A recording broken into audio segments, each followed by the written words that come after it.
Hi, my name is Daver, and I'm going to show you how I made floating shelves out of wood I found on a junk pile. This is Daver Made. Floating shelves don't have to be complicated or expensive. They just have to support whatever you put on them, and they have to look good to you. I personally love finding old pieces of wood that need some restoring and then incorporating them into whatever project I'm working on. Remember kids, reduce, reuse, recycle. For the floating shelves that I'll be making in this video, I used two 4-foot 2x12s that I found on a junk pile at my local home center.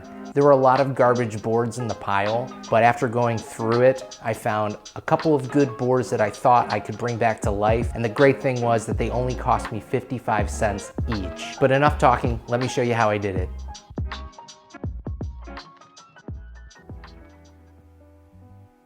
Now these boards were anything but flat. And as you can see here, they had a long way to go before I could get them into a condition in which I could work with them.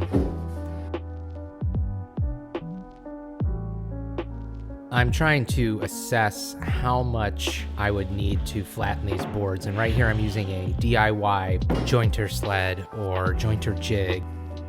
This is a really good alternative if you don't have a jointer, but you do have a surface planer, and it will save you several $100s.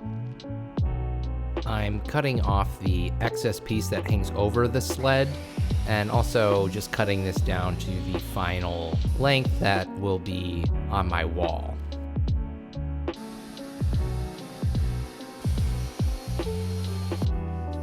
I'm using sandpaper to hold the board in place. And I'm using shims to keep the board stable so that when it goes through the planer, the top side is flattened. Now this is an idea that I stole from David Picciuto, who has a YouTube channel called Make Something. And he's also from Ohio like me, so check out his channel. I use my flush cut trim saw just to cut the overhang of the shims, and I'm also keeping the shims in place using, you guessed it, sandpaper. Now some people use hot glue for this, or you can also use blue painter's tape with some CA glue on it to hold those in place when they go through your planer.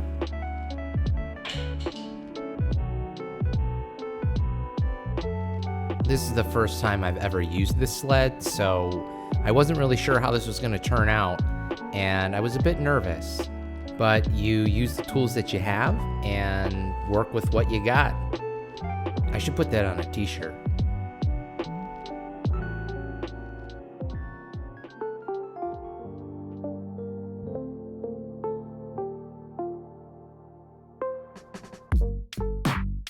Just because I was new to this type of woodworking technique, I took very, very shallow passes and just made micro adjustments as the board went through.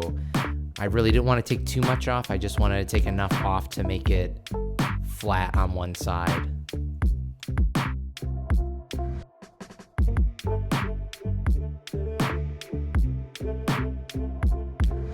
I quickly found out that I needed to be very patient through this process in order to get the boards flat enough so I could put things on them, because these were going to be shelves in my dining room. So spending the extra time taking very shallow passes is something I do not regret at all. Unfortunately, I forgot to film the part where I take the boards off the sled and then run them through face side down. What that does is essentially mirror the side that I had flattened using the sled, and gives me a relatively flat board, as you see here.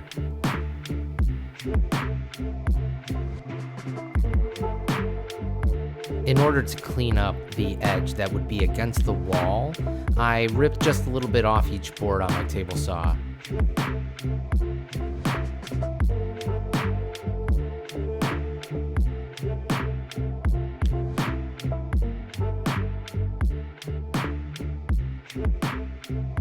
After ripping each board to its final width, I could then move on to my least favorite part, sanding.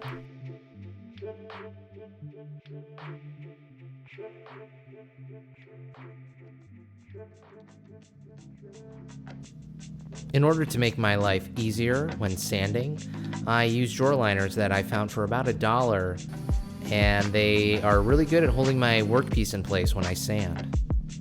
Because there's nothing worse than a wobbly workpiece. I should probably put that on a t-shirt too. Just because you use a surface planer doesn't mean you don't need to sand. It definitely helps, especially with these old pieces of wood, but there was still a lot of wear and tear that I needed to smooth out. I started with 80 grit and worked my way all the way up to 220. I'm using a random orbital sander to sand down these boards. Just make sure that if you set down the sander, you make sure that it stops spinning. I sanded a little bit of my table's finish off. After sanding for a good while, these boards were starting to look nice and fresh. Next, I mounted the hardware in my dining room where the shelves were gonna go. I bought these 6-inch mounting brackets on Amazon, and I'll link those in the description. For the best strength, you really want to mount these on the studs themselves, or you can mount them using drywall anchors if you don't have a stud to drill into. Now, the studs on this wall are a little funny, whereas they're slightly off and not directly center. And I'm mounting these half on the stud and half through the drywall using the anchors, and that is solely my fault. My stud finder is not the best, and I marked half on the stud and half off, but I made it work. Once the brackets were mounted, I took the boards and marked where I was going to drill the holes for the mounting brackets themselves. And I was just quadruple checking to make sure all the alignment was the same, even though it's probably not necessary. Now, to drill the holes for the mounting brackets to go into, I'm using a 1/2-inch drill bit that is longer than the bracket itself, and I'm using the help of a self-centering doweling jig, which I got the idea from Bourbon Moth Woodworking, which is another great woodworker that is on YouTube, and I recommend you check out his channel. Once I drilled all the way down using the doweling jig, I removed it and marked a piece of tape so I don't go all the way through in order to finish drilling out the hole.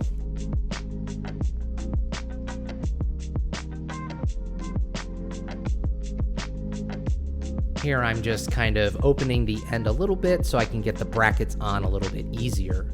And also to help with that, I'm using paste wax on the brackets. This will allow the boards to slide on a little bit easier, and I'm just doing a little test fit to make sure I drilled the holes correctly.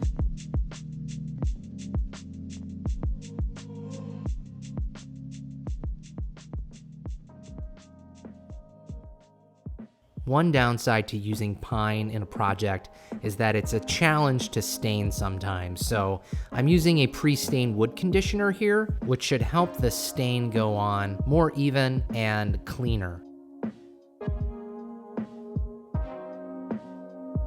This wood conditioner is Varathane pre-stained wood conditioner, and the great thing about it is it's easy to work with and it dries pretty quickly.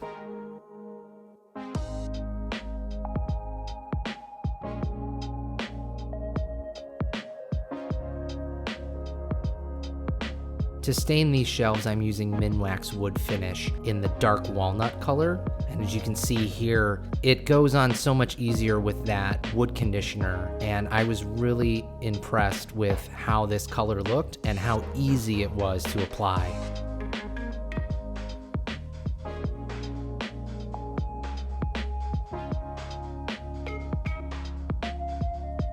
This stain color really highlights the grain pattern on these otherwise inconspicuous wood boards and really adds character to them.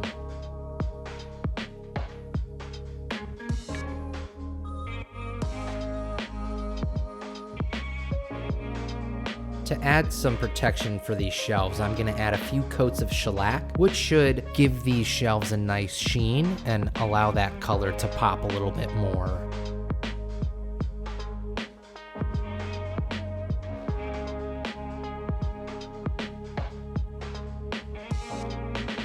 After allowing the shellac to dry, I sanded lightly with 220 grit sandpaper in between each coat.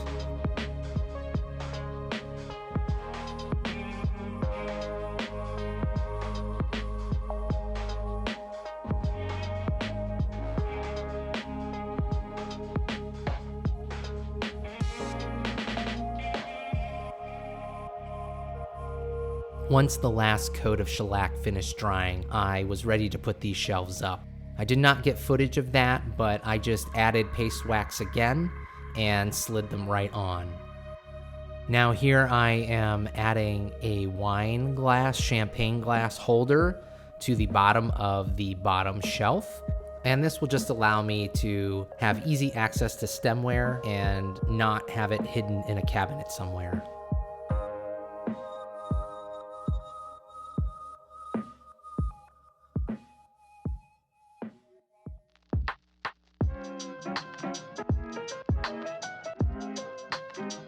So that's it. This was a super simple DIY project that is really affordable and anybody could do this.